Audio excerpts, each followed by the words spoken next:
budurwa gare ka tana bata ma lokaci ko kuma tana ma wulakanci ko kuma ke saurayinki makamantan dai haka, kawai inda zuciya kake so a sa soyayyarka a cikin wannan zuciyar ta ji tana mugun son ka, wannan zuciyar ta ji in bata ganka ba za ta iya jin daɗin wasu abubuwan ba, wannan zuciyar ta ji ta yadda da kai, ta aminta da kai, to wannan sirrin naka ne.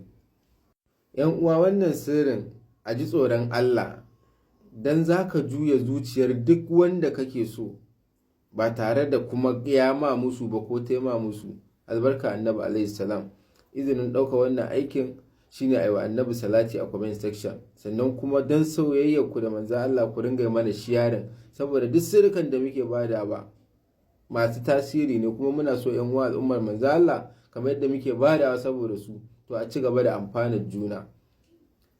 Wannan za ka sarrafa zuciya ne ta mace za ta sarrafa zuciya ne na namiji. Mai gida gare ka kana so ka ringa bashi umarni kuma yana karba ba tare da ya san ma me yake faruwa ba, amma kar a mugunta fa, to wallahi wannan sirrin yana yi.